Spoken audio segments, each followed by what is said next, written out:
thank all of those who took part in Tuesday's election. The power of our democracy was on full display thanks to the members of the Matawan community who worked the polls, and I'm excited to join council in January and look forward to working with each of you to serve all the Matawan residents. To that end, I want to bring to your attention two moments that unfolded in our sister town of Aberdeen, one of great joy and the other of great concern.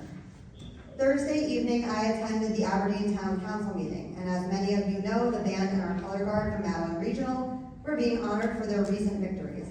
As a graduate of Matawan Regional, I wanted to go and support these community members. I also graduated with Samantha Dominic, who leads the color guard. Her leadership and the band's talents are what make our community shine for that much brighter. But unfortunately, that light was very quickly snuffed out by our cannabis attorney, Aberdeen Councilman Greg Cannon. For clarity, I stayed for the remainder of the meeting to see if anything may be brought up that could be informative. As Councilwoman-Elect, I wanted to see things going on in our sister town, especially considering that we share services with them. To my surprise, there were numerous community members there to bring light to a problem that has been ongoing and left unaddressed by their council and mayor. A gentleman approached the dais to discuss the actions of Aberdeen Councilman Greg Cannon. One particular resident provided proof of Mr. Cannon calling residents employers, slandering them online, attacking school board members, and accusing people of crimes. Other residents expressed their fear of Councilman Cannon's aggressive methods, particularly towards women.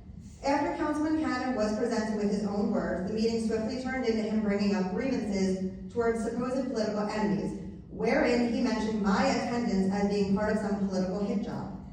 I am now on public record of Aberdeen as being in attendance for a purely political reason when I was there to celebrate our kids' victories. This behavior by Mr. Cannon isn't new. He has been relieved of his duties as borough attorney from other municipalities as well because of his actions. Let me be clear. I refuse to support anyone who treats people as poorly as Mr. Cannon does. I am here tonight urging the council that with just a few weeks before reappointments occur for 2025, you strongly consider canceling Mr. Cannon's reappointment as our cannabis attorney, as well as having any interaction with our residents. Should you take this lightly and allow him to continue to work for us, you could be setting this town up for more legal ramifications later. I am putting on public record that I am uncomfortable working with such an individual that clearly does not uphold any of our town's values. I fear for what he may do to our townspeople, all because of a party affiliation and perceived political attacks that he has conjured up in his own head. We post everywhere that bullying is not tolerated in Matawan. We even have a sign that says hate has no home here. And I'm exceptionally proud that the residents of this town voted in an election that saw no hatred or personal attacks from either side. That commitment to professionalism and civility should extend to those who serve our town in any capacity. Mr. Cannon has failed in that regard.